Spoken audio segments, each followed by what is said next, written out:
Assalamu alaikum and a very good morning all my dear students. We are going to continue our lesson number 10 from your textbook First Flight. Name of the lesson is The Sermon at Banaras. Okay, so we have seen that this lesson is all about Gautam Buddha, right? We have seen about his early life. His name was Siddharth Gautam, okay? And he was a prince somewhere in North India, and he lived a very lavish life. Then he went for spiritual religious teachings, and when he came back he got married to a very beautiful princess. He had a son as well, he had a child as well. Everything was going on very well. When once he got a chance, he came, while going for hunting, he saw an ill man, an old man, and he saw a funeral procession, and when at last he saw a monk. So he understood that this life is going to end someday, and this realization made him leave all his throne and his kingdom and everything, and he changed his life from a prince to a monk. Okay.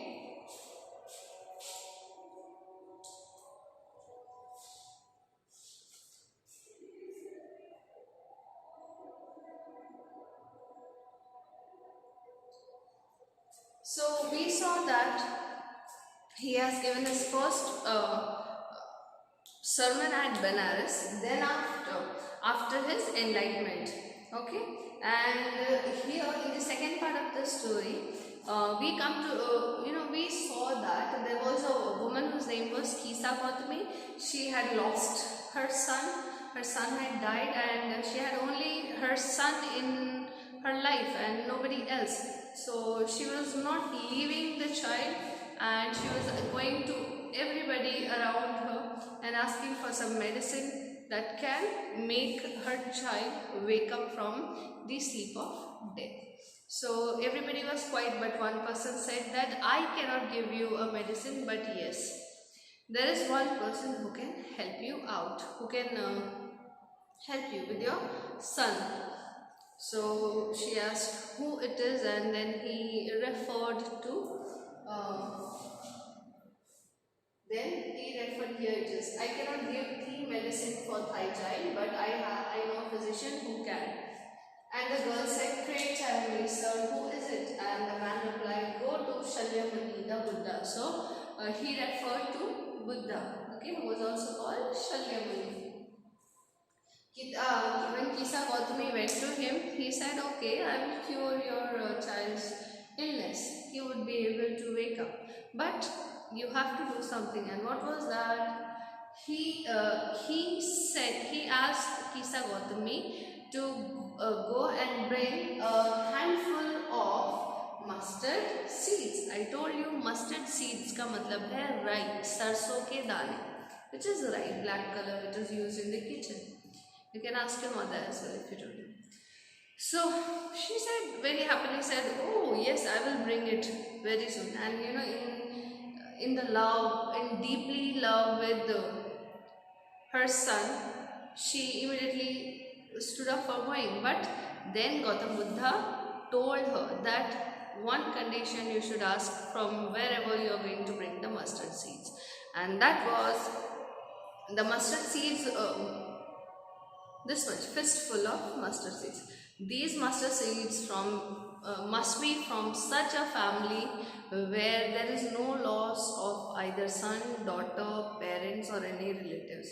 She went home to home and asked many. Everybody said that if you want, you can take the mustard seeds, but do not ask about our loss, because there are many those who have died in our family, and there are very less alive. That means we have lost many of our beloved ones. So finally, at the end of the day, she did not find any single house where there was no loss of beloved ones. So let us read further.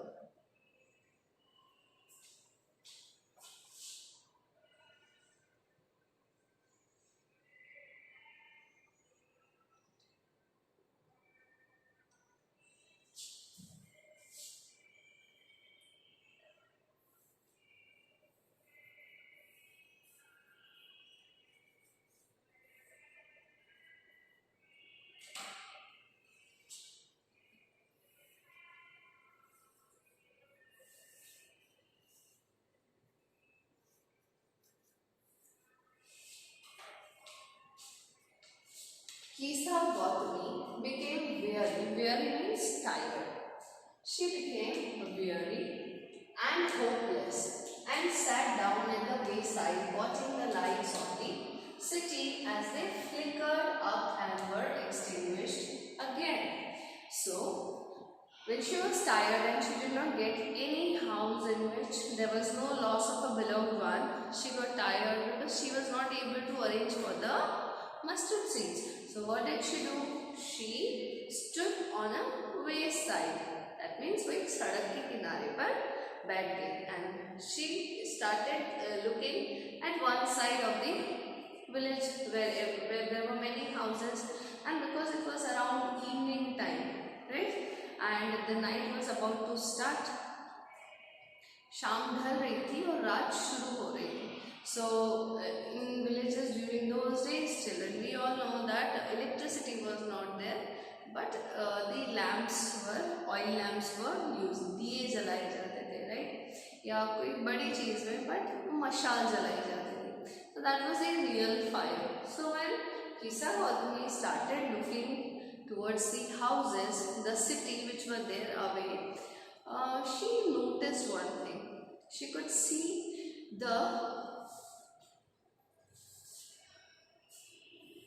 she could watch the lights of the city. She could see there were lights, okay, as they flickered up and were extinguished again. वो जल रही थी और बुझ रही थी, okay. Flickered means one after another, either lighting up and then putting off. ठीक है, जलना बुझना. Extinguished is also बुझ जाना. So what has happened here is, she was seeing those lights and she considered the fate of men.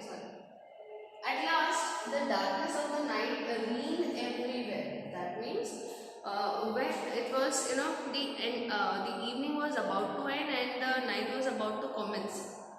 During that time, she could see in the city where she could see houses, right, at a far distance. She could see the night, the lights extinguished and flickering, right. So slow and gradually she saw that night prevailed everywhere. उजाला सब हट गया और चारों तरफ अंधेरा हो गया, right. This means that night prevailed everywhere, and she considered the fate of men, that their lights flicker up and are extinguished again. And she thought to herself, how selfish am I in my grief? Death is common to all, yet in this valley of desolation there is a path that leads him to immortality, who has surrendered all selfishness. So when she saw this, that even though there were lights and lamps flickering, they were lighted up, but what is expected to happen, that has happened by itself. What nature has decided, it has to happen. Because see how, we may light up many lights and lamps, okay.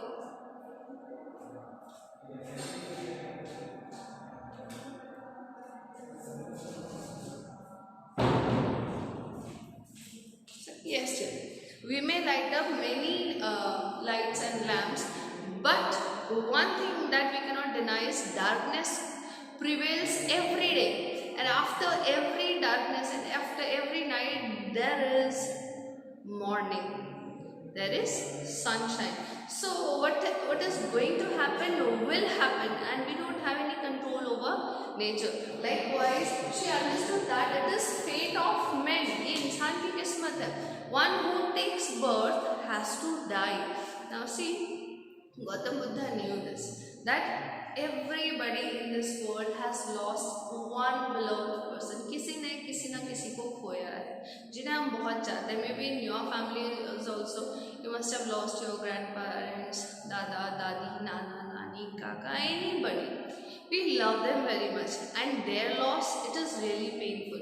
So Gautam Buddha, he sent Kisa Gautami for this reason only, that she should go herself and see the families where there is no single family who has not lost any beloved one. Everybody has lost. So thus when she was sitting on the side of the road, she understood that this is the destiny of human. One who has taken birth has to die someday. How selfish am I in my belief? Now she considers herself very selfish. वो अपने ही दुख में इतनी डूब चुकी थी, she was so much into her own grief, sadness, that she has become selfish. How can you say she was selfish? Because she was crying, lamenting over the loss of the life of her son. But she was not seeing and feeling the pain of others. So when Gautam Buddha sent her to so many people to get the mustard seeds, when she came across so many families when everybody was living their life in a normal way, although they had lost their loved ones. Death is common to all. That means death is going to come for every mortal. Okay. So she understood that. Yet in this valley of desolation means area which is with deep sorrow. So she says that although death is going to occur, but the earth is called valley of desolation here, because when we have taken birth on this earth, it is not full of all happiness. Sometimes we are happy, sometimes we are sad, sometimes we cry, sometimes we laugh, right? But this is a valley of desolation, valley of sorrowness, because one who has taken birth has to die. And when we feel pain and we cry, we lament, हम दुख मनाते हैं at the loss of the life of either our relatives or anybody. There is a path that leads him to immortality. अच्छा, हम immortal कैसे? वैसे तो हम mortal हैं, हमने जन्म लिया, हम मरने वाले हैं, right? We have taken birth, we will die. So yet in this valley of desolation, इस sorrow की जो valley है, ये जो life जहाँ earth पे जो हम आए, this is called sorrow of the valley of desolation. हम यहाँ आए जहाँ पे हमें दुख मिलने ही वाला है. हम यहाँ से कैसे immortality मतलब अमर बनने की तरफ कैसे जा सकते हैं? How can we become immortal? Who has surrendered all selfishness? If we surrender, if we give up our selfishness, we can become immortal. Okay. Now I'll explain you how can one say कि इसने selfishness छोड़ दी है. मतलब selfishness means thinking about one own self. I have to do this, I have to work hard, I have to study, I have to work hard, I have to get this job, I have to earn so much of money, I want that life, I want this life, I want that bungalow, I want this car, I want so much of gold, I want so much of money. This is being selfish. Where you are thinking about your own I, me, my. This is selfishness. But when you give away selfishness, that means you are thinking about, no, my brother is suffering, no, my uncle is suffering, no, that poor man is lying on the road, I should help him with food and shelter, I should help him with food and clothes, I should pay him amount for his medicines. So this is being unselfish, not selfish. Okay, this is being kind and humble. So here the writer, he has written one line, that means which says that if you become if you are not selfish, if you are not selfish, you can become immortal.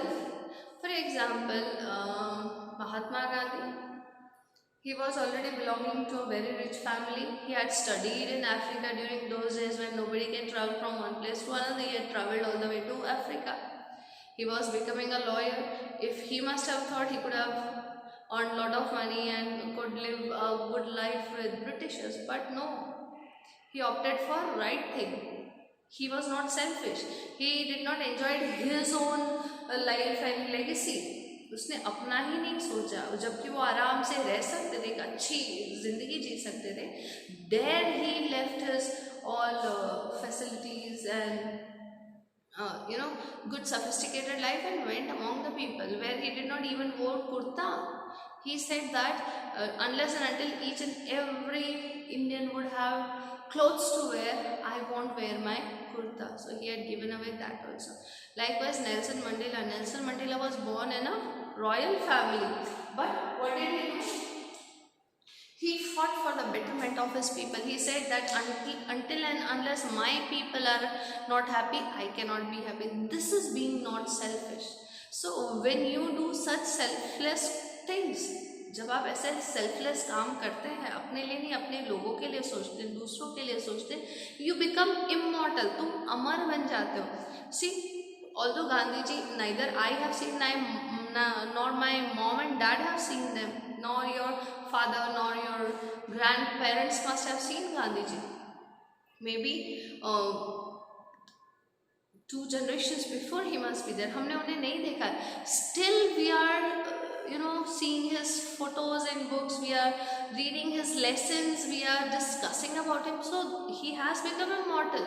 Although he is not there, he is still living in among us, right? His fame, his ideologies, still we are discussing. So this is what here the writer means.